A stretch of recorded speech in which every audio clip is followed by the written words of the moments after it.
Hey guys, this is प्रतीक और Autotech portal की safety series में आपका बहुत-बहुत स्वागत है। हम लोग आपसे बहुत बार ये चीज़ कह चुके हैं कि गाड़ी सेफली चलाइए, ढंग से चलाइए।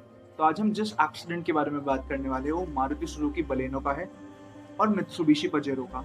इसके साथ-साथ एक मारुति सुजुकी बलेनो और भी इन्वॉल्व्ड है और एक ट्रक भी इन्वॉल्व्ड है।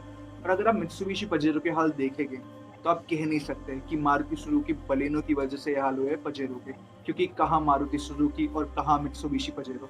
तो दोस्तों, चलिए शुरू करते हैं और जानते हैं कैसे क्या हुआ।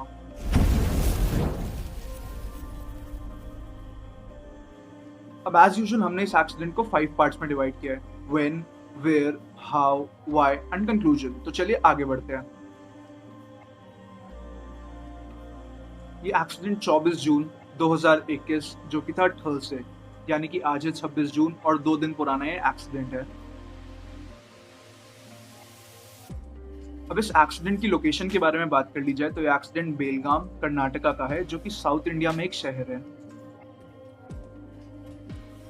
अगर आप इस फोटो में देखें तो सबसे पहले एक ट्रक, उसके आगे एक बलेनो, उसके आगे एक और बलेनो और मित्सुबिशी पजेरो का अता-पता तक नहीं। तो होता क्या है, जो सबसे आगे वाली बलेनो है, वो मित्सुबिशी पजेरो को साइड से हिट करती है, जिसके बाद पजेरो का बैलेंस थोड़ा बिगड़ जाता है और वो घूमते हुए साइड रेलिंग में जाके टकराती है। रेलिंग में टकराने के बाद मित्सुबिशी पजेरो कम से कम 3 या 4 बार रोल ओवर कर जाती है। जो मारुति सुजुकी बलेनो थी, उसने इमीडिएटली ब्रेक कर दिया, तभी पीछे से आती हुई एक और बलेनो उस बलेनो में जाके ठुक गई और उसी टाइम पे पीछे से एक और ट्रक उस बलेनो में आके ठुक गया। तो ऐसे इस एक्सीडेंट में टोटल 4 व्हीकल्स इन्वॉल्व थे। अब इस एक्सीडेंट के पीछे का रीजन जाने तो सबसे पहले बड़ा रीजन ये है कि मित्सुबिशी पजेरो के ड्राइवर ओवर स्पीड कर रहे थे, क्योंकि जब गाड़ी इतनी तेज स्पीड में होती है तभी वो इतने भयंकर तरीके से टॉपल करती है और कंट्रोल नहीं हो पाती।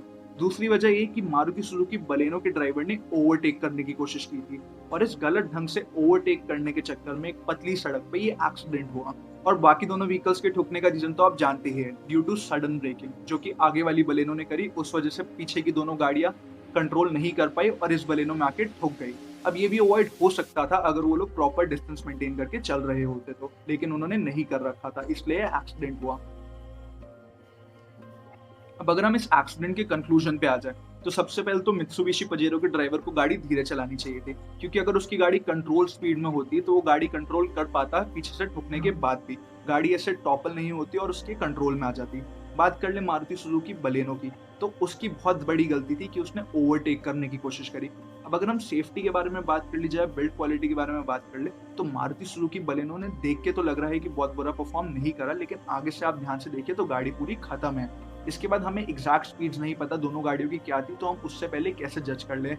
लेकिन हमने मारुति सुजुकी बलेनो को बाकी एक्सीडेंट्स में देखा हुआ है, तो हमें पता है उसकी बिल्ड क्वालिटी बहुत अच्छी नहीं है। मित्सुबिशी पजेरो की बात कर ली जाए तो हम अभी नहीं कह सकते, क्योंकि हम बता नहीं सकते कि उसके अंदर के पैसेंजर सर्वाइव किया या नहीं किया। लेकिन गाड़ी के अगर हम हाल देखें तो वो बहुत बुरे ही लग रहे हैं। दोस्तों, आपकी जान बहुत कीमती है। रैश ड्राइविंग मत करिए, गाड़ी ढंग से चलाइए, क्योंकि सड़कों पे अगर हम लोग ढंग से गाड़ी नहीं चलाएंगे तो कौन चलाएगा। अगर आप थोड़ी सी भी गलत गाड़ी चलाते हैं तो आप अपनी जान तो खतरे में डाल ही रहे हैं, अपने साथ साथ दूसरों की जान भी खतरे में डाल रहे हैं। तो guys, please drive safe, stay safe, और हो सके तो वीडियो को लाइक कर देना, शेयर कर देना और चैनल को सब्सक्राइब करना मत भूलना। Thank you guys for watching. Stay tuned to Autotech portal.